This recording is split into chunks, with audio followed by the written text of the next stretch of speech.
ఓం శుక్లాంబరధరం విష్ణుం శశివర్ణం చతుర్భుజం ప్రసన్నవదనం ధ్యాయేత్ సర్వవిఘ్నోపశాంతయే.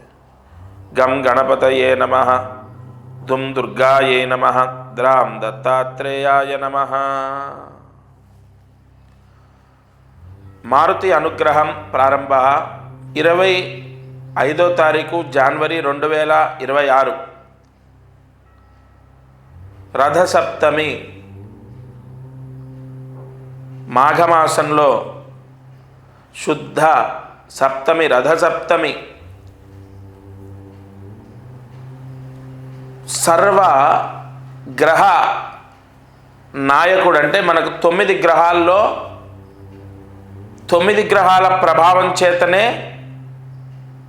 మనము అనేక కష్టాలని అనుభవిస్తాం లేదా మహర్జాతకులం అవుతాం. ఎన్నైనా చెప్పండి, మీరు చూడండి, మేషరాశి, వృషభ రాశి ఇలా రాశుల్లో మనం పుడతాం కదా, వాటి ప్రభావం ఖచ్చితంగా మన పైన ఉంటుంది. ఇవాళ రథసప్తమి కదా, నేను చెప్పే పరిహారాలు గ్రహదోషాలను తీసేస్తాయి, కష్టాలను తీసేస్తాయి. అసలు ముందు మనకు గ్రహనాయకుడు మధ్యే వర్తులాకారమండలే రక్తవర్ణం రక్తగంధం రక్తపుష్పం రక్తమాల్యాంబరధరం రక్తఛత్రధ్వజరథపతాకాదిశోభితం దివ్యరథమారూఢం మేరుం ప్రదక్షిణీకుర్వాణం కిరీటినం సుఖాసీనం పత్నీపుత్రపరివారసమేతం అధిదేవత ప్రత్యధిదేవత చైత సూర్యగ్రహాయ నమః. సూర్యగ్రహాయ నమః. సూర్యగ్రహాయ నమః. అసలు ఆ నామం పలుకుతుంటేనే శరీరం అంతా పులకిస్తోంది. నిజంగా భగవన్ నామానికి ఎంతో శక్తి ఉందండి. మహర్షులు ఉత్తిగా ఏదో వాళ్ళకు తోచక ఏదో రాసి మనకు అందజేయలేదు. ఈ ముహూర్తము చాలా ప్రభావితం చేస్తుంది, అంటే మన కష్టాలని దోషాలను తీసేస్తుంది. సప్తమి, అందులో ఇవాళ ఒక విశేషం ఏంటో తెలుసా? భాను సప్తమి, రథ సప్తమి. ఎంత పవరో తెలుసా అండి. ఇవాళ ఆదివారం సప్తమి, అందులో రథసప్తమి అవ్వడం కొన్ని ఏళ్లకు కానీ రాదు. ఇవాళ ఎర్రటి ఒత్తి వేయండి, ఎరుపు రంగు వస్త్రం తీసుకొని కట్ చేసి ఎర్ర ఒత్తిలాగా వేసి ఆవ నూనెతో దీపం వెలిగించాలి సూర్యాస్తమయంలోపు. మిత్రస్య చరుషని ధృతస్రవో దేవస్య శానసిం సత్యం చిత్రస్రవస్తమం మిత్రో జనాను యాతయతి ప్రజానన్ మిత్రోదాధార పృథివీ ముదద్యాం మిత్ర కృష్టీరనిమిషాభిచష్టి సత్యాయ హవ్యం ఘృతవద్విదేమ ప్రసమిత్రమత్తో అస్తు ప్రయస్వాను న్యస్త ఆదిత్య శిక్షతి వ్రతేన నహన్యతేన జీయతే త్వతో నైన మగుంహ అశ్నాద్యంతితో న దూరాత్. సూర్య భగవానుడి యొక్క ప్రార్థనలు ఎన్నో ఉన్నాయి, చెప్తాను. మీరు దీపారాధన అత్యంత ప్రీతి ఆయనకు. ఆవ నూనెతో ఎర్ర ఒత్తితో సూర్యాస్తమయంలోపు మీ ఇంట్లో దీపం వెలిగించండి, అన్ని కష్టాలు పోతాయి. గ్రహ నాయకుడు కదా, గ్రహ దోషాలని తీసేస్తాడు. ఇక అదృష్టం, ఐశ్వర్యం. మనకెప్పుడు రథసప్తం అంటే ఫిబ్రవరిలో వస్తుంది, కానీ ఈసారి 25 వచ్చింది. అందులో చాలా పవర్ఫుల్ ఆదివారం వచ్చింది. రథసప్తమి ఆదివారం రావటం మనందరికీ ఆరోగ్యాలు బాగుండాలి, ఆయుష్ బాగుండాలి, ఎటువంటి అనారోగ్య సమస్యలు చిన్న చిన్నవైనా పెద్ద పెద్దవైనా ఉండకూడదు అంటే రథసప్తమి రోజు మీ ఆచారాలను బట్టి మీరు తలస్నానం చేయండి. కొంతమంది నువ్వులు, కొంతమంది జిల్లేడాకు, కొంతమంది రేగి పండ్లు, కొంతమంది చిల్లర పైసలు, ఇంకొంతమంది చెరుకు గడలు ఇలా పెట్టుకొని నువ్వులతో బియ్యముతో ఇలా తలస్నానం చేస్తుంటారు. అది మీ ఆచారాన్ని బట్టి చేయండి, అది ఆచారమే కాబట్టి అది ఆచారాన్ని బట్టి చేయండి. అయితే సంపూర్ణ ఆరోగ్యాన్ని పొందడానికి ఒక పరిహారం ఉంది. ఈ 25 రథసప్తమి నాడు ఎవరైతే తలస్నానం చేసి సూర్య భగవానుడి యొక్క అష్టోత్తరాన్ని చదివి రాగి చెంబుతో సూర్యుడికి అర్ఘ్యం ఇడవాలి. నేను ఆ మంత్రం చెప్తాను, అది మీకు వస్తే చదువుతూ విడిచిపెట్టండి, రాకపోతే ఈ మంత్రం ప్లే చేసి విడిచిపెట్టండి. ఓం మిత్ర రవి సూర్య భాను ఖగపూష హిరణ్యగర్భమరీత్యాదిత్య సవిత్రర్క భాస్కరేభ్యో నమః. ఓం సూర్యగ్రహాయ నమః, సూర్యనారాయణాయ నమః. ఈ మంత్రం చెబుతూ రాగి చెంబులో నీళ్లు తీసుకొని తులసి కోట దగ్గర కుడి చేత్తో ఇలా అర్ఘ్యాన్ని విడవాలి. ఇలా విడవకూడదు, ఇలా అర్ఘ్యాన్ని విడిచిపెట్టాలి. దేవతార్ఘ్యం అంటారు. ఈ బ్రొటన వేలు ఇలా కలపకూడదు, బ్రొటన వేలు ఇలా కలపకూడదు, ఇలా విడిగా ఉండాలి. దేవతార్ఘ్యాన్ని ఎవరైతే ఈ రథసప్తమి రోజు ఇస్తారో వారికి సంపూర్ణ ఆరోగ్యాన్ని ప్రసాదిస్తాడు ఆ గ్రహనాయకుడైన సూర్యభగవానుడు. ఒకవేళ మంత్రం చదవరాకపోతే ఇది ప్లే చేసుకొని మీరు ఆ నీళ్లు విడిచిపెట్టండి. మీకు, మీ పిల్లలకు ఎవరు విడిచిపెడితే వాళ్ళతో విడిచిపెట్టే, పిల్లలు విడిచిపెడితే వాళ్ళకు, మీరు విడిచిపెడితే మీకు, మీ తల్లిదండ్రులు అందరితో అందరూ విడిచిపెట్టండి, అందరితో చేయించండి. సంపూర్ణ ఆరోగ్య యోగం కలుగుతుంది. అయితే ఇది మధ్యాహ్నం 12 గంటల లోపు చేస్తేనే దీని యొక్క ఫలితము లభిస్తుంది. ఈరోజు మంత్రాన్ని జాగ్రత్తగా రాసుకోండి. ఇవాళ ఈ మహామంత్రాన్ని జపం చేయడం ద్వారా ఉద్యోగం, ఎందుకంటే ఆత్మకారకుడు. సూర్యారిష్టేతు సంప్రాప్తే సూర్య పూజాంచకారయేతు సూర్య ధ్యానం ప్రవక్ష్యామి ఆత్మపీడోపశాంతయే. ఆత్మకారకుడు మనోధైర్యాన్ని ఇస్తాడు.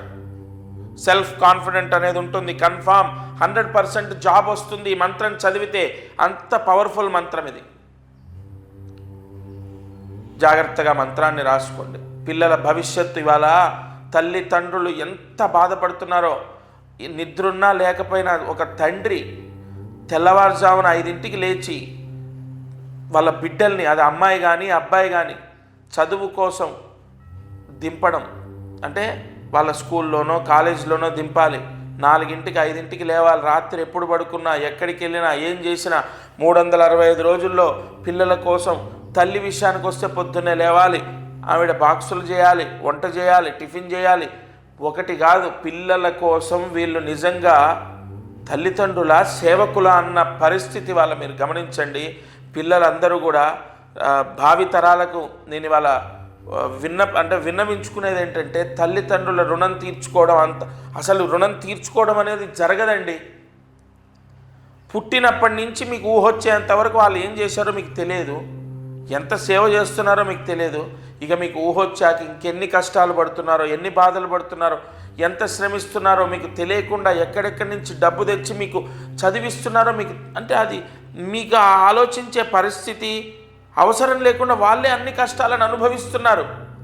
మీ నుంచి కోరుకునేది ఒకటే, చదువుకోవాలి, ఎదురు మాట్లాడొద్దు, మంచి సంబంధం వచ్చి పెళ్ళవ్వాలి, మంచి ఉద్యోగం వచ్చి సెటిల్ అవ్వాలి.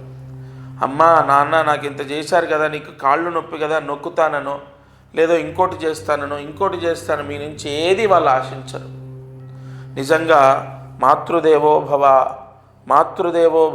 పితృదేవో భవ.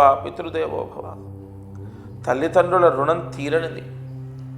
మీకు ఉద్యోగం రావడానికి గురువులు, దైవము, మంత్రము ఇవన్నొకెత్తైతే వాళ్ళు మీ వెనకాతల నీడలాగా 2 చేతులు జోడించి ఏ పుట్ట కనపడినా, ఏ గుడి కనిపించినా, ఏది కనిపించినా మీ గురించి పెళ్ళవ్వాలి లేదా ఉద్యోగం రావాలి లేదా ఇగో ఈ కష్టం పోవాలి, ఇలా మొక్కుతూ ఆ శరణాగతే మీకు ఒక పాజిటివ్ పవర్. తెలుసా, తల్లి తండ్రి శక్తి అనంతం.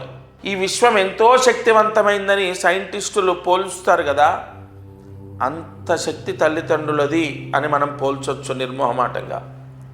ఇదంతా ఎందుకు చెప్తున్నానంటే, మీలో విపరీతమైనటువంటి భక్తి, శ్రద్ధ లేదా గౌరవము లేదా వాళ్ళని రెస్పెక్ట్ ఇవ్వడం వాళ్ళకు, వీటితో పాటు మీలో 100% ఖచ్చితంగా నాకు జాబ్ రావాలి అనే కాన్ఫిడెంట్ రావాలి. మీకు జాబ్ వస్తే మీరు సంతోషిస్తారు, శాలరీ వస్తుంది, మంచి బట్టలు కొనుక్కుంటారు, ఫోన్ కొనుక్కుంటారు, లైఫ్ ఎంజాయ్ చేస్తారు. వాళ్ళకి ఏమొస్తుందండి? తల్లిదండ్రులకు అసలు నిస్వార్థమైన ప్రేమ ఎక్కడుంది మీరు ఆలోచించండి. అసలు వాళ్ళకి ఏమొస్తుందండి? ఏమీ రాదు. ఏమీ రాదు. వాళ్ళ అప్పులు నువ్వు తీరుస్తావనో, వాళ్ళ ఈఎంఐలు నువ్వు కడతావనో వాళ్ళు ఎప్పుడూ ఆశ పెట్టుకోరు. నువ్వు ఆనందపడుతుంటావే, నువ్వు ఆనందపడుతున్నప్పుడు ఆ ముఖంలో ఒక ఆనందం ఉంటుంది. ఇవన్నీ మా నాన్నని, మా అమ్మని తలుచుకొని నేను చెప్తున్నాను కాబట్టి ఇంత ఇదిగా నేను చెప్పగలుగుతున్నాను.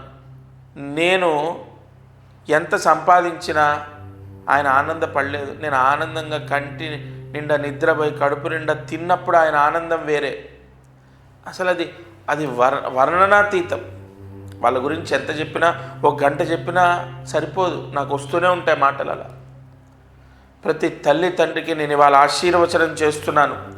మీ పిల్లలు మారుతారు, మీ పిల్లలు చదువుకుంటారు, ఉద్యోగం చేస్తారు, మంచి ఉద్యోగాలు వస్తాయి, వివాహాలు అవుతాయి, మీ చేతుల మీదుగా వాళ్ళ పెళ్ళిళ్ళు అవుతాయి, మీరు ఆనందంగా ఉంటారు. మనస్ఫూర్తిగా నేను కోరుతున్నాను. సర్వే జనా సుఖినో భవంతు నేను ఆశీర్వదిస్తున్నాను.